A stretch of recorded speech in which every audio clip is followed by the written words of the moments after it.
Olá, pessoal. Mais uma semana. Dessa vez vamos estudar o tema quantidade de movimento, ok? Bom, pessoal, então, quem foi o cientista e filósofo responsável por elucidar e esclarecer essa ideia da quantidade de movimento? Foi o famoso René Descartes, o mesmo que deu origem ao nome do plano cartesiano que vocês estudam na matemática, né? Então, Descartes, ele estabeleceu essa relação aqui, que a quantidade de movimento é igual a massa vezes a velocidade, ok? Então é uma nova grandeza que surgiu na física, tá? Grandeza é tudo que pode ser mensurável, tá? Então essa nova grandeza que foi aí estudada por Descartes é fundamental para a gente prever o que acontece em casos de colisões, por exemplo. Quando um corpo colide com outro, um corpo pode transmitir para o outro uma quantidade de movimento, tá? Então, além da transferência de energia, também existe essa transferência da quantidade de movimento. Então, um exemplo bastante simples aqui é imaginar um jogo de bilhar, né? A pessoa vem aqui na bolinha branca, né? Faz a jogada. A bolinha branca tem a mesma massa da bolinha vermelha e tem uma velocidade, ok? Enquanto que a bolinha vermelha está parada, a velocidade da bolinha vermelha é zero, ok?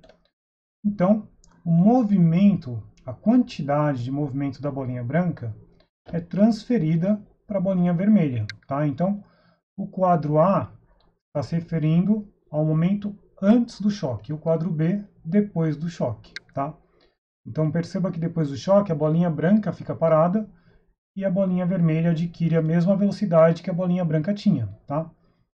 Então, como ela adquiriu a mesma velocidade e elas têm a mesma massa, a gente pode dizer que houve uma transferência da quantidade de movimento, ok? Bom, então aqui tem a definição. A quantidade de movimento de um sistema de bolas imediatamente antes da colisão é igual à quantidade de movimento do sistema imediatamente após a colisão, tá? Então houve uma conservação dessa quantidade de movimento, tudo bem? Outra situação que a gente pode observar essa conservação da quantidade de movimento é do pêndulo múltiplo, ok? São várias bolinhas penduradas por fios, tá? Se você pegar essa primeira bolinha, inclinar e soltar, ela vai transferir o movimento para a bolinha vizinha, que vai transferir para outra, até chegar na última bolinha, que vai ganhar uma velocidade, tá? Então a quantidade de movimento foi transferida da primeira até a última bolinha e ela consegue atingir aí uma altura similar à altura da bolinha inicial aqui. Bom, vamos ver na prática como é que fica essa situação. Imagine o seguinte: um auxiliar de supermercado tem por função recolher os carrinhos de compra deixados junto aos caixas e dispô-los encaixados um ao outro na entrada da loja, como mostrado na figura. Cada carrinho vazio tem massa de 15 kg. Se o rapaz empurrar um carrinho vazio abandonando-o com velocidade de 3 metros por segundo e este se juntar a dois outros carrinhos deixados em repouso, qual será a velocidade adquirida pelo conjunto de três carrinhos? Justifique. Bom, pessoal, quando um corpo colide com outro, praticamente três coisas podem acontecer, né? O corpo que colidiu pode voltar, ter um recuo, ok? O corpo que colidiu pode ficar parado e o outro continuar o movimento. E a terceira situação é que os corpos se unem e ganham movimento juntos, tá? Que é o que vai acontecer neste caso. Tá? Um carrinho vai se juntar a outros dois, e eles vão continuar se movimentando. Este exercício vai estar no seu formulário, ok? Então vou alterar alguns valores aqui para a gente exercitar. Então, ao invés de 15 quilos, vou trabalhar com a ideia de 10 quilos, ok? E uma velocidade de 2 metros por segundo. Tudo bem? Então vamos lá.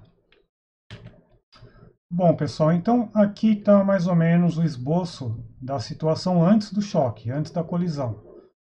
Um carrinho de 10 kg com velocidade de 2 metros por segundo vai encaixar em outros dois carrinhos que estão parados, tá?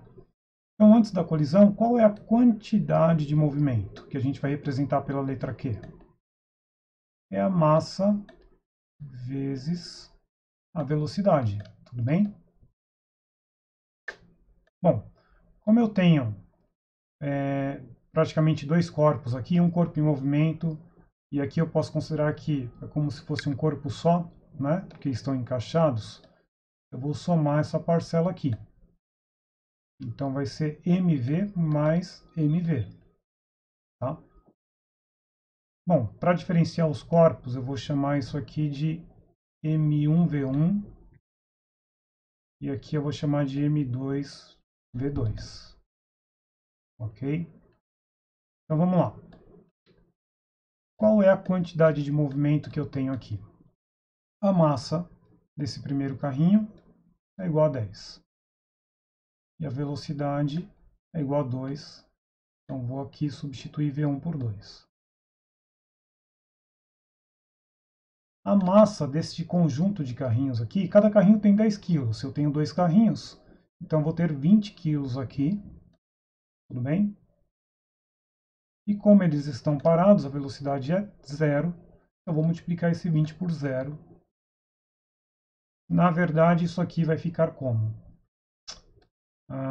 10 vezes 2 vai dar 20, ok? E 20 vezes 0 vai dar 0. Então, chegou aqui no resultado da quantidade de movimento, tá? A unidade de medida é a seguinte: quilograma vezes metros por segundo. Então é kg m/s, tá?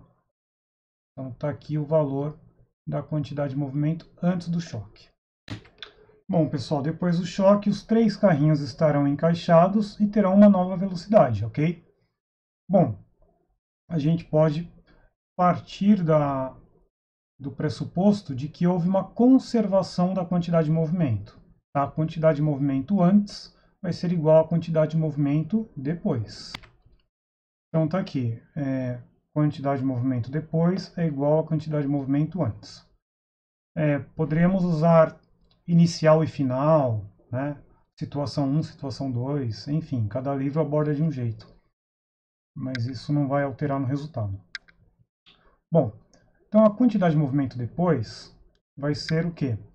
A massa dos três carrinhos juntos, né? M vezes V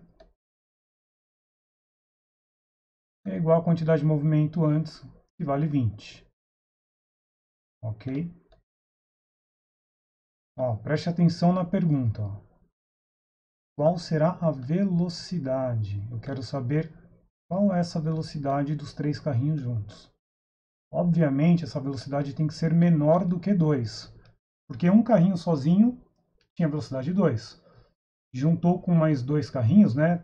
Formaram 3, a velocidade vai diminuir, ok? Então a minha incógnita é o V, tudo bem? Bom, qual é a massa do conjunto de três carrinhos? Se cada carrinho tem 10 kg, três carrinhos juntos terá 30 kg. Então aqui eu vou colocar 30 no lugar do M. O V eu não sei quanto vale, vou repetir o V. E vou repetir o 20 aqui, tá? Bom, agora ficou fácil descobrir o valor da velocidade. O 30 está multiplicando, passa para lá dividindo. Vou ficar com 20 dividido por 30. Corto 0 com 0. Ok. Vou ficar com 2 dividido por 3. Isso arredondando vai dar 0,7. Então está aqui a minha velocidade final do conjunto de 3, ok? Então perceba que a quantidade de movimento ela foi só um meio que a gente utilizou, só um mecanismo que a gente utilizou para descobrir a velocidade de um corpo depois da colisão, depois de um choque, tudo bem? Bom, então no seu formulário vai ter um exercício igual a esse, só vai mudar os valores, ok? Vamos para o próximo exemplo. Um automóvel e uma moto deslocam-se numa pista dupla retilínea. Retilínea quer dizer linha reta, não é? Em sentidos opostos, né, um contra o outro, conforme a figura. O automóvel possui massa igual a 800 kg, né? Quase uma tonelada, e velocidade de 72 km por hora. A massa da moto é de 200 kg e sua velocidade é de 15 metros por segundo. Determine as intensidades da quantidade de movimento do automóvel e da moto. Bom, aqui eu vou calcular a quantidade de movimento mesmo. Bom, então vamos lá. Vou alterar alguns valores aqui. Vou deixar o carro um pouquinho mais pesado. Colocar o carro com 1 tonelada. Vou diminuir a velocidade dele. Em vez de 72, vou colocar 36. Bom, essa moto vou deixar aqui com 150 quilos. E a velocidade dela vou diminuir, vou aumentar para 20. Ok? Bom, agora vamos lá. Para o automóvel, vamos calcular a quantidade de movimento. Quantidade de movimento é igual a massa vezes a velocidade. Bom, a massa vai ser aqui no nosso caso de 1000 kg. Então coloco 1000 no lugar do m. E a velocidade está em quilômetros por hora. Tá? Para a gente poder comparar uma quantidade de movimento com outra, a gente tem que trabalhar com as mesmas unidades. Então você deve ter observado que aqui a velocidade está em quilômetros por hora e na moto metros por segundo. Então a gente tem que equilibrar essas unidades. 36 km por hora equivale a 10 metros por segundo. Ok? Por que isso, professor? Você tem que lembrar que tem um fator de conversão de 3,6. Ok? Então está aqui a regrinha para conversão, pessoal. Se a velocidade está em metros por segundo e você quer converter para quilômetros por hora, você multiplica por 3,6. E o contrário, você divide por 3,6, ok? Então, 36 km por hora dividido por 3,6 vai dar 10, tudo bem? Então eu volto aqui no meu cálculo de quantidade de movimento e coloco 10, ok? Então 1000 vezes 10 vai dar 10.000. Então está aqui meu resultado para o automóvel. Então está aqui o resultado final do automóvel, 10.000 kg vezes metro por segundo. E agora vamos calcular a quantidade de movimento da moto. Da mesma forma, multiplicando massa por velocidade, a massa da moto nós alteramos aqui para 150, a velocidade da moto alteramos para 20, ok? E aqui temos 15 vezes 20. É um cálculo que dá para fazer mentalmente, não é? Imagine que ao invés de 20 fosse apenas 2. 2 vezes 15, né? O dobro de 15 é 30. Ok? E agora esse zero que nós ignoramos no começo, a gente acrescenta ele aqui no final. Então, a quantidade de movimento é de 300, tudo bem? Então perceba que, apesar da moto ter o dobro de velocidade, né? Aqui eu tenho 20, lá eu tinha 10, a quantidade de movimento é muito menor por conta da massa, ok?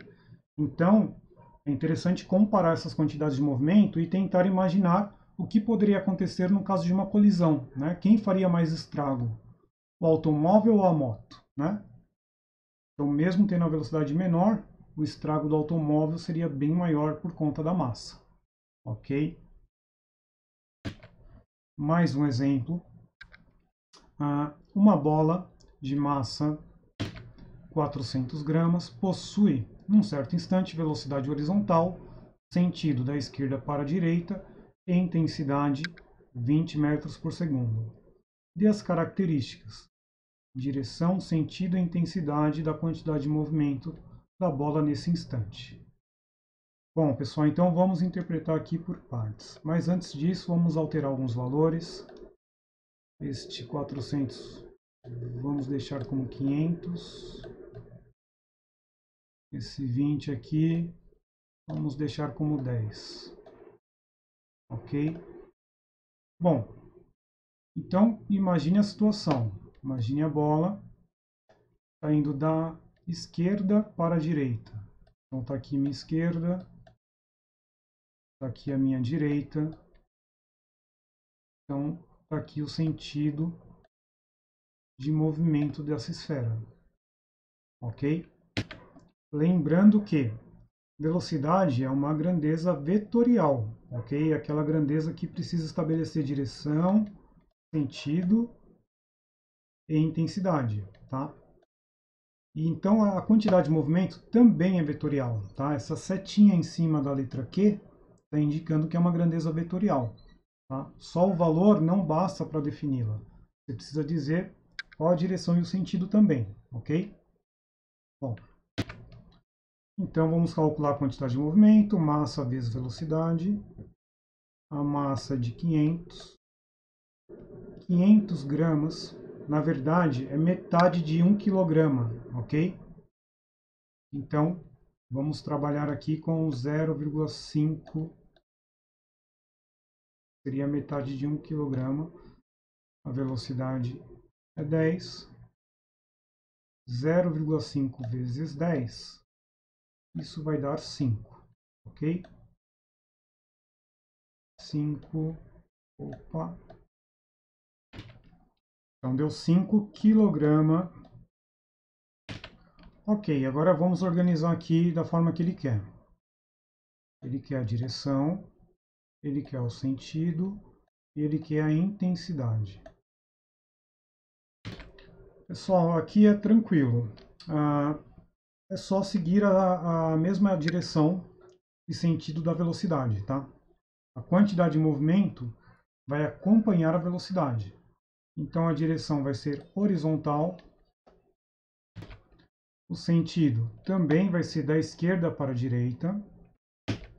E a intensidade é o valor que nós calculamos aqui, vale 5. Ok? Então finalizamos. Aqui as 3 informações que foram solicitadas, ok? Bom, vamos para o último exemplo. Considere um estudante com massa de 50 kg em repouso, velocidade zero, no solo sobre um skate com massa de 10 kg. O estudante que utiliza todos os equipamentos de segurança salta para frente com velocidade de 1 metro por segundo em relação ao solo. Após o estudante saltar, o skate vai permanecer em repouso ou vai se movimentar? Caso ele se movimente, em que sentido será esse movimento? E qual será o módulo de sua velocidade em relação ao solo? Bom, então vamos lá, pessoal. Primeiro eu vou alterar esses valores. Vamos engordar um pouquinho esse rapaz aqui. Vou colocar 60. Ok. O skate...